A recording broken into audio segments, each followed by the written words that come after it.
Okay, let's unpack this. Have you ever wondered how markets for life-saving drugs are really evolving across the globe?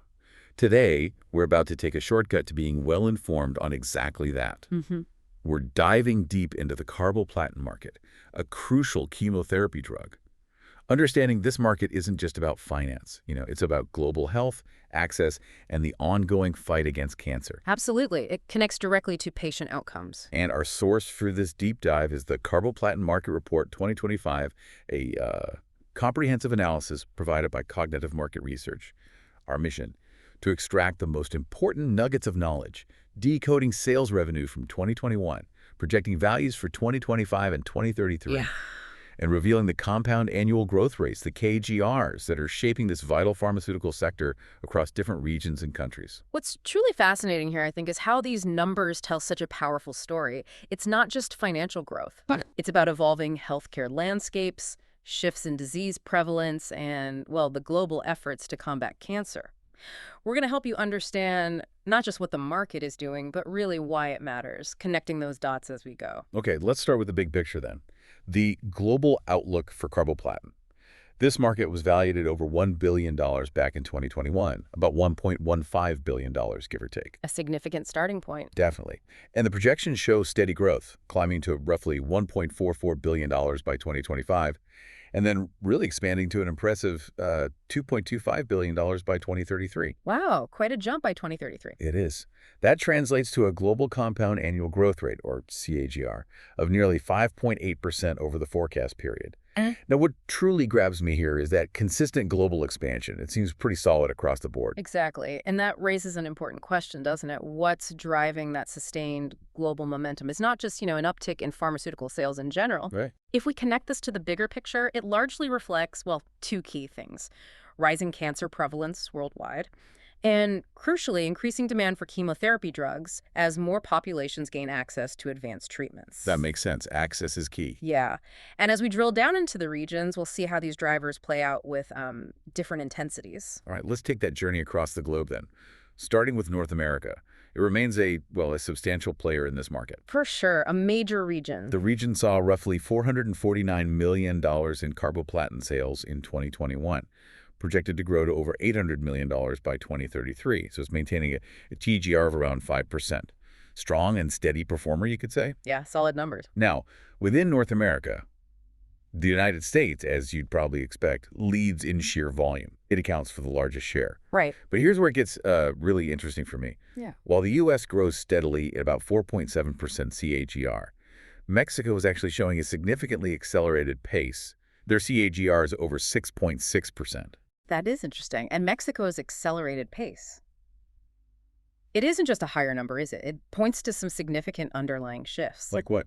Well, think about it. In a mature market like North America, U.S. growth might be more incremental, right? Based on population, maybe new minor indications.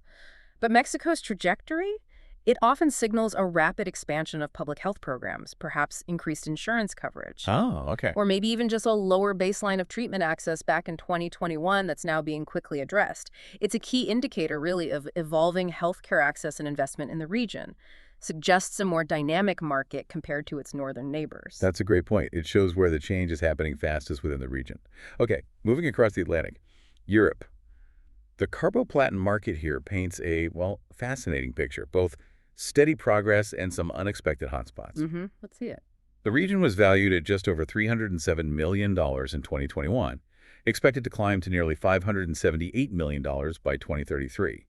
That's a CAGR of about 5.4%, so slightly higher than North America overall. Now, breaking this down by country, you see the major economies, like the UK, Germany, France, showing solid, respectable growth, typically in the 4% to maybe 4.7% CAGR range. So similar to the U.S. pattern. Steady eddies, basically. Pretty much. But then you have some smaller markets that are truly taking off. The hotspots. Exactly. Countries like Spain and Denmark, both exhibiting remarkable KGRs over 7.2%. Wow, over 7%. That's significant. It really is. And Switzerland isn't far behind at nearly 6.75%. And then there's the rest of Europe category also growing fast at over 7.3%. If we connect this back to the bigger picture, These diverse growth patterns within Europe, they tell a compelling story, don't they? It's about varying levels of market maturity and healthcare investment across the continent. Explain that a bit more. Market maturity. Well, think about it this way. A very mature market, say parts of Western Europe, might see slower growth because, frankly, most people who need the drug already have access to standard treatments. Right. The system is established. Exactly. So growth there is more about population changes, maybe some new treatment protocols, but not massive expansion of access. Whereas a less mature market, or maybe one with recent policy changes focusing on cancer care. Like Spain or Denmark, perhaps. Potentially, they might have explosive growth as access to basic or advanced healthcare rapidly expands. It's catching up or maybe even leapfrogging in some areas, so it's definitely not a uniform growth story in Europe. It has these distinct national nuances showing where resources and patient access are really accelerating. That makes a lot of sense. Okay, now let's turn our attention to the Asia-Pacific region. This area shows truly strong momentum in carboplatin demand. Yeah, this is the one everyone's watching, I think. It seems so. The region was valued at almost $249 million in 2021, but it's forecasted to surge to nearly $577 million by 2033, at an impressive 7.3% CAGR. That's actually the highest regional growth rate globally. The highest overall, right? That makes it pivotal. Absolutely pivotal. And within this powerhouse region, two countries truly stand out. China, as expected, dominates the regional share, projected to more than double its market to over $216 million by 2033. That's a 7.77% CAGR. Very strong. Huge market, huge growth. Amandia is growing even more rapidly. It started from a smaller base in 2021, around $29 million. But it's forecasted to more than double its market, too, reaching nearly $78 million by 2033. Get this. That's a staggering 8.5% CAGR. 8.5%. That's incredible growth. It's the highest individual country growth rate we'll see in this entire report. This region, I mean, particularly India and China, it is indeed the critical market to watch.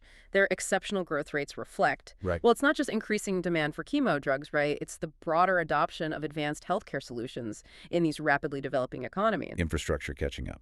Exactly. Think of India's growth like a rocket taking off, you know? It's outpacing even China's impressive climb in percentage terms. This signifies massive improvements in healthcare infrastructure, probably an expanding middle class with greater access to care. And maybe better diagnostics picking up more cases. And the rising prevalence of cancer diagnoses as healthcare systems mature? Absolutely. This is truly where we anticipate the most significant future market shifts playing out. It impacts global access to life-saving treatments in a huge way. Really highlights the global shift. Huh. Okay, now let's shift our focus a bit. South America, the Middle East, and Africa. We see sort of varied stages of market development here. Right. Grouping these together makes sense. Let's start with South America. Okay, South America. The Carboplatin market was valued at just over $58 million in 2021, expected to reach over $121 million by 2033. That gives it a healthy CGR of about 6.26%. Yeah. So still strong growth. Solid growth, yeah. Any standouts there? Brazil leads the region, actually. Particularly strong growth there, seeing a TGR of nearly 7%. Colombia is also showing good growth, around 6.6%. Interesting. Brazil leading the charge there. Seems so. Okay, moving to the Middle East. The market accounted for just over $50 million in 2021, projected to expand to over $103 million by 2033. The CAGR here is approximately 6.35%, so very similar to South America overall. Okay. Any hotspots like in Europe? Yeah, it's worth noting Qatar's particularly strong growth. It's hitting an impressive 7.5% CAGR. Qatar, okay. Higher than the regional average. Definitely indicates some dynamic changes in its healthcare landscape. Saudi Arabia and Turkey also show strong growth, around 6.6%. Good to know. All right, finally, let's look at Africa. The Carboplatin market recorded roughly $33 million in 2021, forecasted to expand to almost $60 million by 2033. Smaller base, sounds like. Yes, a smaller base. And this region has a TGR of about 4.2%. That's the lowest regional growth rate we've observed. Noticeably lower. Yeah. While Nigeria shows decent growth, over 4.5%. South Africa, for instance, exhibits a slower pace, under 3.6% CAGR. That's quite slow compared to other major economies we've seen. It is. The rest of Africa category is actually growing a bit faster than South Africa, around 4.7%. So this collective overview, South America, Middle East, Africa, it truly shows us, like you said, varying stages of market development. Opportunity, right? Opportunity, how so? Well, while Africa's overall CDR might be lower now, The growth in these regions, even in what might seem like nascent stages for some countries, it points to the immense potential for future expansion. Ah, room to grow. Exactly.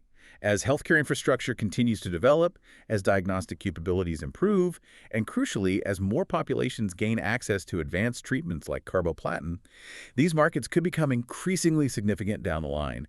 It's really about where they are on their specific healthcare journey and, what investments are being made now to expand access and combat cancer more effectively. That's a really important perspective. Potential is key there. So let's try and bring this all together. What does this all mean for you, the listener? In summary, the global carboplatin market is indeed projected for robust and steady growth well into the next decade. Seems undeniable from the numbers. Yeah, and we've seen how North America and Europe continue to hold strong shares. They represent significant established markets, still growing, but established. Right. And if we connect this back to the bigger picture one last time, this consistent growth, it's powerfully supported by those two major forces we mentioned earlier. Rising cancer prevalence. And increasing demand for chemotherapy drugs globally. That access piece again.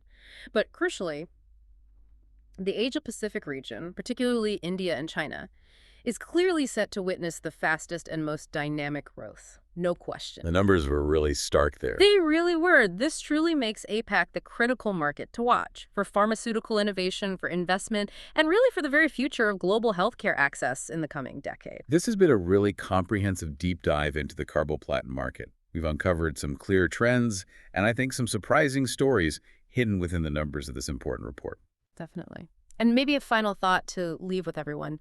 Given these significant market shifts, these widely varying growth rates across continents, what implications do these trends hold for global healthcare strategies, maybe for pharmaceutical innovation, or even just investment opportunities in making life-saving treatments more widely accessible in the years to come? A powerful question. It's a powerful reminder, I think, that behind every single market statistic, there's a human story. There's a patient, a family, a healthcare system trying to cope. Well said. We hope this deep dive is giving you that shortcut to being well-informed we promised at the start, hopefully sparking even more curiosity for your next exploration. Until next time, keep digging for those nuggets of knowledge.